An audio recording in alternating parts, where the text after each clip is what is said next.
مضافات کلوب چند دربی دارد که میانی این دربی ها دربی روشن کلوب و حاصلات فرخار مقام خاص و ویژه دارند. خورشید گلانوف، تقای دوستوف، محمد جان حبیباللهیف، زینالدین رحیموف از دو جانب به این میدان می برآمدند یا به میدان فرخار می برآمدند و شکوه و شهامت دربی مضافات کلوب را با دیگر بازیگران یکجا تشکیل میکردند. امروز در کلوب آرینا محض همین گونه یک دربی برگزار میگردد و باید بگویم که همه وقت دربی روشن کلوب و حاصلات فرخار مخلصان زیادی را چی در کلوب آرینا و چی در ورزشگاه مرکزی ناحیه فرخار به هم می آورد و اطمینان داریم که امروز نیز همین گونه یک فوتبال را ما در اینجا خواهیم دید. من میخوام دو جمله دیگر درباره ورزشگاه دسته روشن بگویم، زیرا دسته روشن چون اشتراکچی همکنون مرحله گروهی لیگ چمپیون ها کاملا ورزشگاه خود را برای برگزاری این گونه بازی ها آماده کرده ایستاده است و از جمله حال حاضر روندی نصب کردن نمالوحه در ورزشگاه کلوب آرینا رفته ایستاده است و روزهای نزدیک این کار هم به انجام میرسد. چمنزاری کلوب آرینا همه وقت در حالی به قول ایدئالی است، یعنی حال حاضر برای برگزار گشتن این دربی همه جا آماده است و ما انتظار هستیم که رسا ساعت 17 این دربی برگزار شود.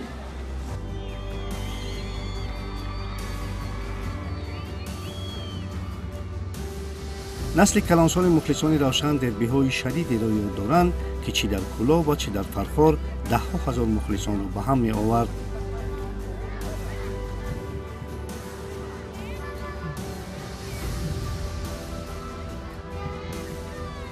مخلصی 38-40 ساله روشن کلوب دوره انسال بود ما مخلصی میکردیم ریم زاده در اون وقت روز بچه ها بازی میکردن همون جمعه محله من میومدیم انا روز گپ اشتراک میکردیم ده بود کالخوز بود انا کمونا میگفتن کمان در کمونا اوستا حاصلات فرخار شد همین خیلی بازیگرای خوب داشتن که یک حادثه خورشید گلان بله مارادونا بله مارادوناش میگفتن میبرم ما مارادونا گفته خرسک میزدن چیز میکردن خیلی کلوب میمودم هم خیلی استادیون مونم وقت سر مخلص هم وقت ما خوش زینالدین رحیموف اون وقت بازی میکرد محمد جان حبیباللهیف بله ما خونه اونم که همین چند قدر دربیه بازی دیر شوند بین روشن و بین حاصلات همه قدر سر مخلص سر چیز میشود. میخوام که همین کمان در روشن کاری ما غالب باید با همین حاصلات روشن با پیش.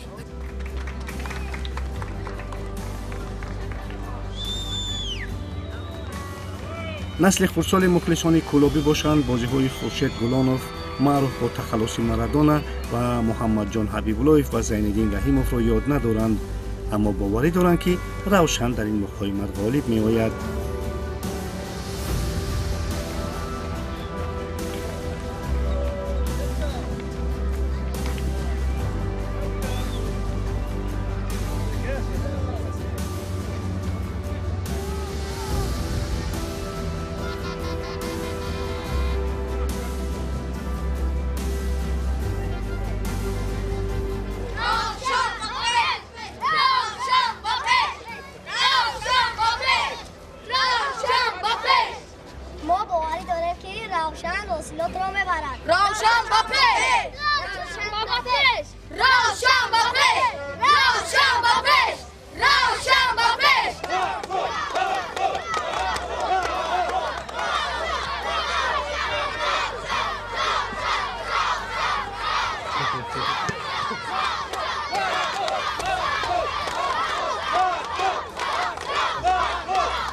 در میان تجمع زیادی مخلصان روشن کلوب البته دسته حاصلات فرخار هم به دستگیری نخواهد ماند. درست؟ امید به یک بازی دلچسب پرگل و برای بیننده بی‌طرف یک بازی جذاب امیدواریم که تشکیل شود.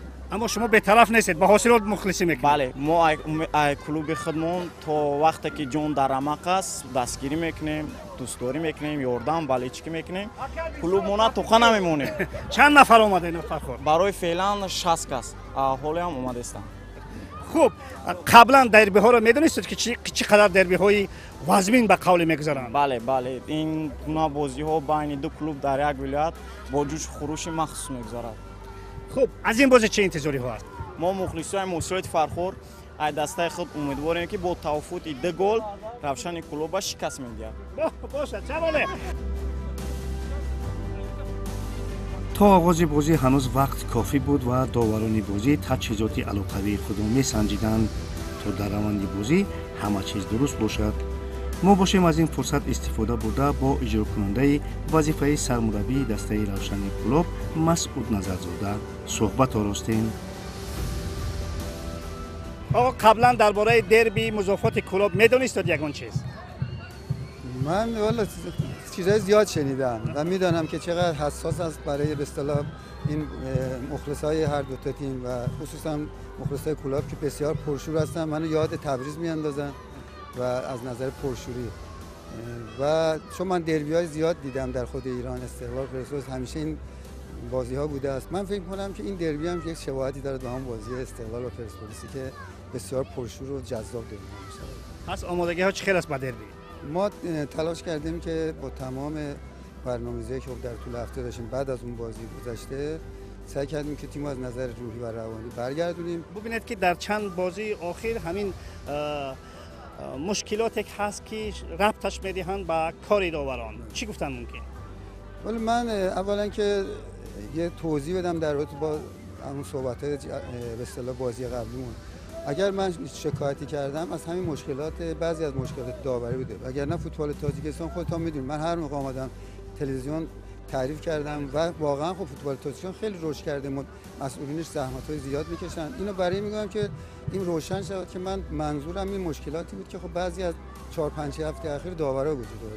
من فکر می‌کنم که داورای ما باید یه مقدار بیشتر کار کنن و خودشون در سطح به اصطلاح لیگ ما جلو ببرن. الان لیگ ما فوتبال تاجیکستان خیلی داره خوب جلو میره. داوریامون هم باید همینجور نزدیک بشه به این و در یک راستا با هم حرکت بکنن ان شاءالله. خب هیئتی که در خوجند بازی کرد و هیئتی که امروز در کلوب بازی میکند یگان تغییرات هست یا نه؟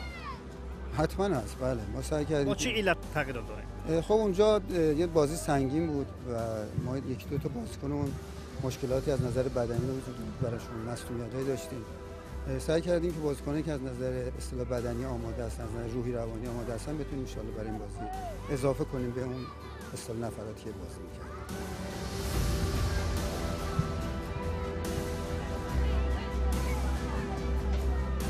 بهادر محمدوف مربی دسته جوانان روشن در مهمه بهترین مربی دانسته شد و قبل از شروع بازی مکافات خود را دریافت.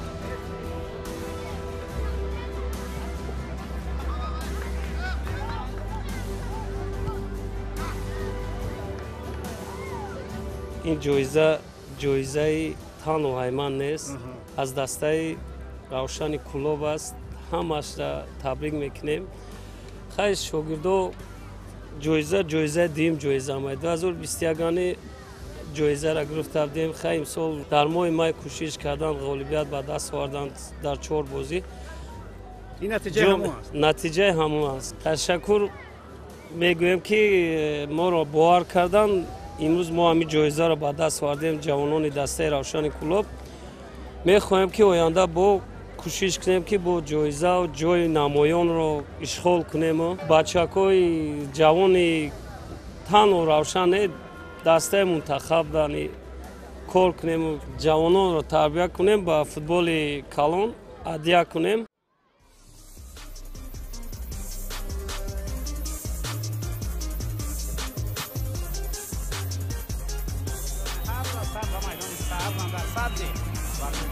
مرکزی شهر کلوب ورود می‌گردند تو بازی بهترین جالب و دیدنی و هجوم‌کار منظور همه موضوع شمایان بگردانند. روشن بر مقابل دسته اصیلات این همیشه احساسات این همیشه بازی ناموسی و غروری میباشد.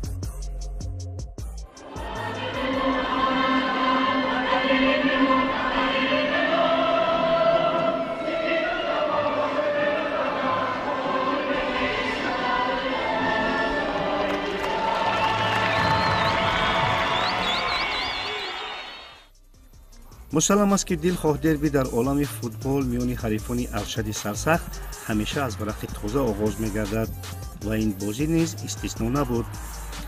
نوابسته از موقع جایگیرشوی دسته‌ها در جدول چمپیونات و در کجا برگزار شدن این بازی، دسته‌ها برای دریافت 3 امتیاز به میدان برآمدند و اگر گوییم که در قسمت یکم کسی برتری داشت شاید اندک اشتباه میکنیم. بازی اصلا در میانه میدان صورت گرفته در نزد و داخل جریمه‌گاه حریفان کمتر پیدا میشدند، اگرچه گاه گریتسینکا و گاه دروازه‌بان حاصلات حالت‌های خطرناک را برطرف میکردند. از قسمت یکم بازی شاید همین حالت‌ها بیشتر در خاطر ماندند که آن با حساب مساوی انجام شد.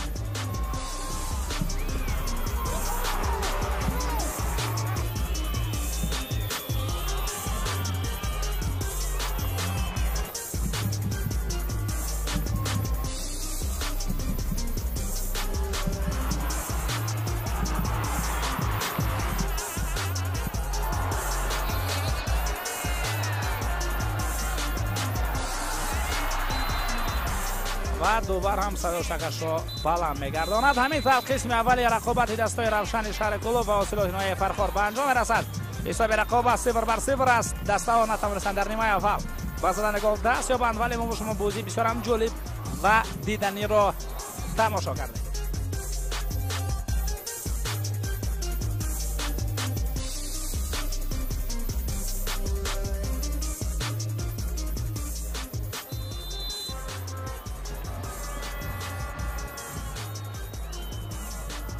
در قسم دوم بازی هم انقریب چیزی تغییر نیافت با استثنای سرعت هجوم‌های روشن که گاه از قنات چپ و گاه از قنات راست تشکیل کرده میشد، اما نه زیاده از این. بازیگران خط میانه حاصلات باشند با گرفتن توپ از محافظان دسته لیدری حمله شریدین بوبایف را میجستند، اما محافظتگری روشن ساموئل آفاری که نزدیک به او بازی میکرد او را بی‌ضرر میگردانید. اگر حالت‌های گلزنی خطرناک را از جانب هر دو دسته برشماریم، پس باید گفت که روشن شاید 1 یا 2 هجوم زیادتر و از لحاظ خطرزایی هم خوفناکتر حمله کرد، اما این شام صلح روشن و حاصلات بود که دروازه یکدیگری را رخنه کردن نتوانسته 1 امتیازی میانی هم تقسیم کردند که از همه بیشتر از این نتیجه اجرا کننده وظیفه سرمربی روشن مسعود نظرزاده مشوش بود. جریمه‌گاه رسانیده می شود. نه، اینجا توپ از میدان بیرون می رود. باز هم یک حالت دیگری بود که به نتیجه به انجام رسید.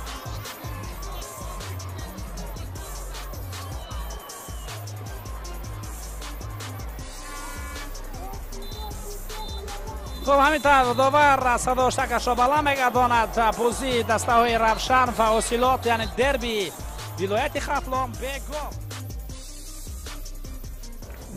من فکر کنم که ما هر کاری که لازم است برای گل زدن انجام میدیم. یعنی خود شما الان دیدیم ما در یک بازی که سراسر هجوم بود برای ما و حمله بود، چندین مومنت داشتیم، چندین موقعیت داشتیم.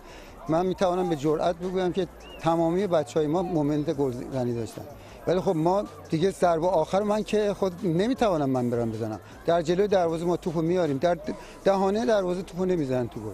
من هر کسی هم که شما فکرش کنید من امتحان کردم، یعنی سعی کردم. حالا امروز یوری را جلو گذاشتم، امروز ناظمی را جلو گذاشتم، سعی کردم یکم خط حمله رو تقویت کنیم. ولی این مشکل دستوی است که این مشکل انفرادی فوتبال بازان الهیده. خب این مشکل گلزنی، مشکل اینه که بازیکن خودش رو تو شرایط گلزنی قرار باید بده که ما اینو در تمرینات داریم انجام میدیم. ضربه آخره که در تمرینات داریم کار میکنیم با ضربه آخر خوب بزنه. من فکر میکنم که یه مقدار بچهای ما دقتشون کمه و ما نیاز داریم که در اون پست یکی دو تا بازیکن اساسی بگیریم که بتونیم ان شاءالله تو بحث گلزنی مشکلاتون حل کنیم. محمد جان رحیموف تندرستیش چندان خوب نبود، اما او با میدان آمد به هر صورت. شاید علت سست بازی کردنش همین بود. خب در حال ما شرایط تیم ما یه جوری که ما مجبور هستیم که از به قول معروف اونایی که میتونن بازی کنن میتونن تو شرایط بازی بذاریم، ولی وقتی نفری که جای محمد نتونستیم مثلا تو اون چیز به اصطلاح یه نفر خاصی رو پیدا کنیم مجبور شدیم که خود محمد بزنیم. خود شادی هم هست، منتها شادی هم شرایط بدنیش خب نرمال نبود. من سعی کردم که نیمه دوم بیارم که خب نیمه دوم بعد من فکر می‌کنم که یه مقدار شرایط ما بهتر شد، ولی در مجموع ما توی پست‌های تیممون به نظر خودم یه نیاز داریم که یه تغییراتی انجام بدیم، بازیکن بیاریم و ان شاءالله برای نیم فصل دوم شرایطمون بهتر کنیم. ولی من در مجموع میتونم بگم که بچه‌های من امروز خیلی خوب بازی کردن. شما خودتون شاهد بودید، ما مومنت‌های بسیار داشتیم.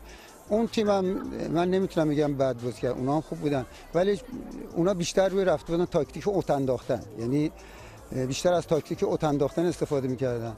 ولی ما بچه‌های ما فوتبال زیبا، کلاسیک فوتبال بازی کردن. با پاس‌های کوتاه، پاس‌های بلند می‌رفتیم کنارها، ارسال، شوت به چارچوب. ولی خب یه دروازه‌بان آماده مثل پراسپر امروز اجازه نداد که ما به گل برسیم. موسی نورنظرов خیلی وقتی کم داشت، با نظر انفرادی من که در بازی چیزی میتونست تغییر بده. موسی بازیکن خوبه با تکنیکه، ولی من امروز تشخیصم اون بود که امروز یه بازی بسیار سنگینیه، بازی سختی، بازیکنایی می‌خواد که به لحاظ فیزیکی توان جنگیدن و دویدن بالا дашь баша. По игре могу сказать, что ребятам было очень тяжело. Во-первых, погодные условия, во-первых, против такой поддержки играть, поэтому максимально выкладывались. Спасибо ребятам. Будем дальше работать. Мы из-за такой погоды мы не хотели прессинговать, решили вторым номером играть. Но, как вы видите, команда «Равшан» готовится к Лиге чемпионов. Эта команда выступает в Лиге чемпионов, но они бьют туда мяч. Мы атаку начинаем. Качество газона тоже желает лучшего. Не получается выходить из обороны через пас. رقابت بیگل جنباز می شود. بهترین بازیگر به یگان شکل تبریز البته دروازه‌بان دسته اوسلوت بیگو پراسپر باید باشد، چون که واقعا هم سیوهای زیادی را و سیوهای مهم را اجرا کرد. این مقابلت دو حریف سزاوار بود که تشنه غالبیت بودند. واقعا هم دسته ها توانستند که با مخلصان که شمارهشان بیشتر از 10,000 در کلوب ارینا بود یک بازی خیلی عالی را نشان دهند. اما این پایان کار نیست. در دورهای بعدی چنین یک بازی زیبا و دیدنی هم اکنون در فرخار میان این دسته ها برگزار خواهد شد. اما این قصه دیگر است که حتما برایتان نقل خواهیم کرد. اینک دربی با نام هیچ کس باختن نمیخواست به انجام رسید. واقعا هر دو دسته ها هم باختن نمیخواستند. هم روشن و هم حاصلات خیلی یک بازی خوب نشان دادند. مهم از همه که مخلصان زیادی که به کلوب ارینا آمده بودند یک حلاوت خوبی هم از این بازی بردند و کی سه امتیاز را از دست داد قضاوت البته بیننده را. در همینجا برنامه فوتبال تاجیک به انجام میرسد. خیر.